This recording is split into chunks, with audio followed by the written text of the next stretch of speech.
Hello guys, welcome back to my channel. So in the last tutorial, I've been able to register users. We've done the user registration. So in this tutorial, we're going to go ahead and actually do the JWT authentication in Django. So to do this, first of all, we need to install a certain application. So JWT authentication is just a way of authenticating users in a web application using a backend APIs like Django, Node.js, or other similar familiar backend applications. So in this tutorial, first of all, we're going to go ahead and actually make sure that we have that set up. So this is what we reached from last time.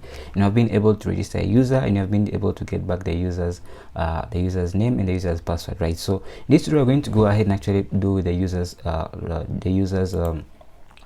this is actually the documentation. What we're going to do is going to go ahead and actually deal with the users password authentication. So you need to install simple JWT. So first, let's go to their website, and then if you go to their website, right, just type in simple Django Rest Framework simple JWT, and you can just find that on Google. So you just type in Django. Let me just go back one more time. So you just type in Django simple JWT, and then you just click on the first link. I click on the first link, and then this will take you to the official documentation. And then under the official documentation, you want to install this first. So click on installation, and this is the code to install it. So you can just copy this code and then go back to your terminal, and then make sure your virtual environment is activated. So you just paste that there and then press enter. This is going to go ahead and actually install Django simple JWT for you. So once that is installed, we also need to go ahead and actually register this Django simple JWT framework, or else it won't work. So let me just take you back to the documentation here on my GitHub page, which you guys can find link in the description below. So this is what you need to do in order to register our application. So you just have to copy this, right? Copy this, and then go into your settings and under install files, and then make sure you paste it there. So make sure you copy all of this properly, and then make sure you copy it, and then go back to under your installed apps, go to settings, and then go under installed apps. You can just go ahead and actually paste it there. So just go Django Rest Framework, just go Rest _ Framework _ simple JWT, and then you have that registered. So now that we have registered, we can go ahead and actually need to set a certain configuration for this to work. So let me just go ahead and actually show what we need to do. So just go back the documentation. This is what the documentation suggests, that in your settings you need to input this. Now what we'll do in our case is that we're going to do a different thing. So let me just show you what you're going to do. So let's go back to our settings.py file, and then in here what you're going to do simple is going to be very simple. So just go under middleware here. You can just put it here. So you're just going to type in rest _ this is rest _ frame, this is a framework, okay, rest _ framework, and this is going to be equals to a dictionary. And what is going to have in this dictionary is going to have the following. I'm going to say default _ permissions, so make sure you get the spelling right, permission _ classes. So default permission classes, and this is going to be a dictionary. So we're going to have this as a dictionary, and then this is going to be another tuple rather. So it's going to be a tuple. So make sure you have that, and this is going to be a tuple. And instead of this tuple, what you're going to pass in a string. You're going to just say let me just make this lowercase. It's going to be rest _ framework rest framework dot permissions. So permissions dot is authenticated. Okay, so the default and make sure that you keep a comma here to make this one a tuple, okay, because this is expecting a tuple. So that's why you have to keep, since it's a single element tuple, and this is how you deal with a single element. This is how you make a single element tuples, okay.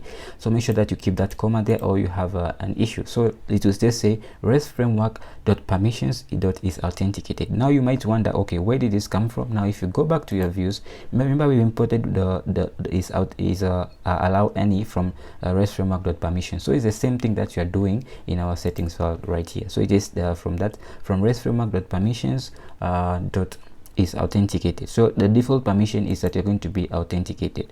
So it must be authenticated in order to use our API. So great. Now let's go ahead and actually set another default another setting. So this is default. Make sure that is uppercase. So this is going to be default, and then _ authentication, default authentication _ classes. So default authentication classes, and this is going to be a tuple as well. So just make sure that you pass in there a tuple, and inside this tuple what you're going to pass in here is going to be rest _ framework. So it's going to be rest framework rest framework, and then what you're going to pass in dot authentication. So the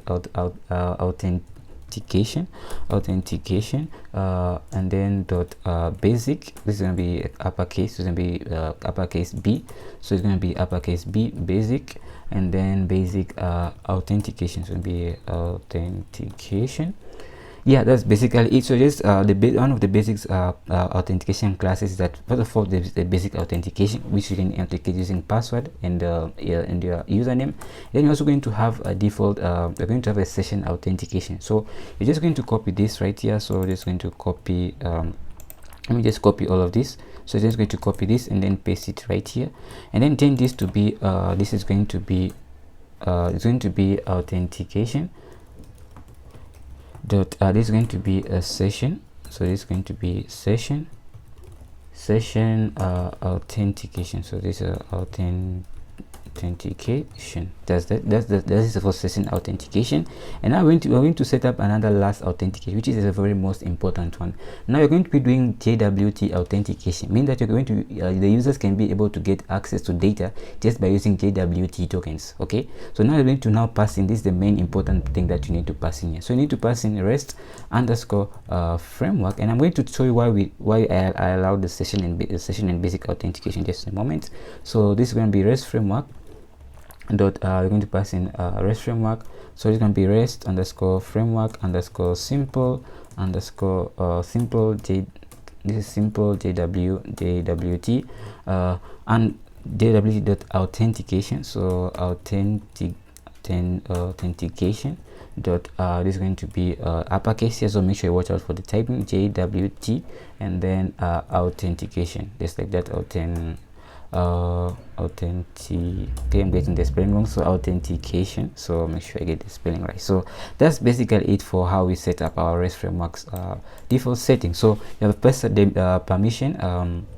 I've set default permissions, and I've said the default permission is that you have to be authenticated, and it's just from permissions from the permissions class. And then you have default authentication classes, and the default authentication class you can authenticate using basic authentication, which means you can authenticate using password and username, and you have session authentication, and then lastly you have the JWT authentication, which you have to authenticate using your password and your which you have to you have to authenticate using your access tokens. Okay, so that's basically, so we can go ahead and actually save this. So now that you have this set up, so we can go ahead and actually modify something else. So one thing we want to add is also add something else. We're going to call these are going to be simple JWT settings. So let me just show you what I mean, and then we'll run our app and I'll explain to you everything. So we just need to go to, I think we can go to next, and then next year we'll be back to this page, but for now we have to go to next. And then next, what you need to do, we need to import this level of things. So just copy all of this. Let me just copy this, and then go back to your terminal. Under settings you can just paste it right here. So it is something that you have to copy and paste there. So we're just going to call it the default. You have to import something else, which is the Django the default time. So just go here, and then you have to import the Python date time module, and then you have to just bring it here. I'm just going to paste it here, and then yeah, that's that, and then you can paste it there, and then that's all we need to do. And then you have to say secret key, and then you have to, I think you can just remove this, and this will just be secret key. That's basically it. And then yeah, that's, you can read through it in your own time. You can see access token lifetime is 5 minutes. You can change this maybe to be 10 minutes or 30 minutes if you want, and other stuff like that. Refresh token life day is 1 day, and other stuff like that. You can just read through it, and then you can change the settings according to your needs. Okay, but basically you just leave this as it is, and then leave it as default, unless you're doing something like you really have to read the documentation in order to make any changes here. So now that you have that set up, I'm just going to go back here. I'm just going to go back, and in here what you're going to do is you're going to include the following in our routes. Okay, so if I go back to my Django application here, so we have to include the following in our routes for this to work. So the first thing that you have to do is that for basic authentication to work, we have to include this inside of our routes for this to work. So we have to include this inside of our model for this to work. So I'm just going to go back, I'm just going to back and I'm going to show you, because the first authentication is the basic authentication, which is going to be authenticating using your username and your password. So this is going to be this must be actually must be a full stop rather than an underscore, so make sure I get that right. So the full stop rather than an underscore. So now that we have that, we can go back into our app. You can just go back to our main URLs folder, which is this one here, and what you're going to do in here, you're going to add another path. You're going to add a path here, and then you're going to specify the path route, which is going to be API hyphen, and then it's going to be API hyphen and then out, just like that, /. So if you go to API dash out, and then it's going to authenticate this for you. So the reason why I'm going to show why we need to include this. So you're just going to include, and then you're going to say that this is going to be rest underscore this is going to be rest framework .url. So just passing in there, and then that's that. You just have to say path, and then specify the path route. This can be anything, but this must be the default REST framework. This must be as it is, but this can be anything you want. Okay, so I'm going to save that, and then I'm going to go back to my front, and I'm going to start my application again. So I'm going to bring back this, and then clear the terminal, and then make sure I have my application started. So once I have my application started, I'm going to go to the front end, and then we'll try to run application one more time. So let's wait for this. I don't know why it's taking a lot of time, but let's wait for it to load. Yeah, so it has already started. So I'm going to go into the front end, and I'm going to go here, and I'm going to refresh this. So I'm just going to cancel this, and I'm going to go ahead and go this way. So I'm going to go to here, and then try to refresh this. So now I have nothing. So I'm going to go to / and then if you go here, you probably have nothing to access, right? Because the reason why we don't have nothing to access is because of our URLs here. It's going to go to include.url, and if you go to that include.url, we don't have anything here. We have only registration. Okay, so great. So I'm just going to copy this registration, and then I'm going to go in here. I'm going to type in / registration, and then paste that in there. So inside of this registration, you can see that we are logged in as Prince, right? Which is after adding this part of our code, right? After adding this here, that's when you tend to have this in using your route. So I'm going to just log out for now, and it has told me that I'm logged out. So I can go back and click logged in, and it's going to bring me to this page where I can provide in my username and my password. And the reason why we have this working is because we have included this in our URL. So I'm just going to comment it out for now, and then I'm going to refresh. Now you can see that it's going to go away. We don't have that there. We don't have that button. So the only thing that brings that button and the functionality is the code that you have just pasted, the code that you have just used right here. So make sure that you have that code for it to work. So now if you refresh, you can see we have log back in, and you can log in as you can provide your name as Prince, and you can provide in a secret as your password, and then you can be able to log in. And if you're logged in, it's going to show your name here as Prince. So great. So that's how the login functionality works in Django using Django Rest Framework. So it's very simple. Now that we have that set up, now let's go ahead and actually see what's next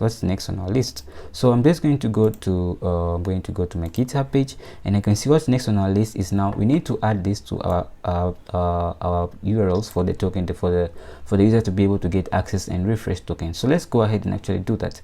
So I'm just going to go into my URLs folder here, and I'm going to import something from there. So I'm going to say from rest underscore framework. So this is going to be rest framework. You're going to be importing the following. So we're going to import the following. So this is rest framework framework underscore simple JWT. You're going to be views. You're going to be import the following. So we're going to import the following, and the following is going to be as follows. So you're going to import token or token obtain, this one, token obtain pair, and also going to import token refresh view. So we're going to import token refresh view, just like this, token refresh view. So make sure you have those two things imported, token refresh view and token obtain pair view, and also token refresh view. So now that we have those two imported, we can just go ahead and actually register them here. So what you're going to pass in here, make sure that this is a list. So make sure that you put a semicolon there, then you type in here path. So make sure you get the spelling of path right. So this is going to be It's going to be what you're going to pass in. You're going to be API /token and then /token and then /. So that's commonly used URL route. So you can use any route you want. If you want to change this, you can change it. If you want to change this part here, you can change it. Feel free. And then what you're going to pass in, you're going to pass in the class that you have just imported. This is going to be token. This is going to be token pair. Token obtain pair view. So we're going to pass in token obtain pair view, and then you're going to say .as. Since it's going to be a class, you're going to say .as view. So this is how we view class model. So if it's a class model, you have to say .as view. Okay, so if you are using a class view, like a class view here, you just have to say here .as view. If you're not using a class view, then you can just pass in the name of that function, and that's all. And then you can give it a name if you want. So it can be a name, and then the name can be maybe just say obtain, let's say token obtain underscore view, just like that. And then down here, what you can do, you can pass in the other route, which is going to be path, and this is going to be token. It's going to be API /token refresh view. So it's going to be /refresh and /. Okay, so this is the route that is going to take in refresh tokens in order to return a new token. So it's going to be token refresh view, and then you're going to pass in .as view, since it's going to be a class based view. So it's going to be as views, and then you're going to pass that there. And then I think I made an error here, so make sure you pass that there. Then you can give it a name. You can give it a name as and pass in here the name as can be token refresh. It's going to be an f refresh underscore view, just like that, view, just like that. So that's all we need to do to pass in that for the user to be able to do that. So pass in the token obtain view, and then also the token refresh view. So I'm going to save that, and then check if our server is running. Check if our server is running. Yeah, it is. So everything went fine. And then go back to the front end. We have done everything as expected. So if you go in here, and then you can just click on refresh, nothing is going to happen. So you're going to go to / and you're going to pass in here API. You're going to pass in here API /token. So you pass in token like that, and here it doesn't work, so it's a API. Maybe I go some, okay, this is actually API. I typed in apt, so it's going to be API and then token view. So if you see here, we are going to now provide in our username, so because it's already logged us out. So you have to provide in your username here. You can just say prince, and then your password is going to be secret.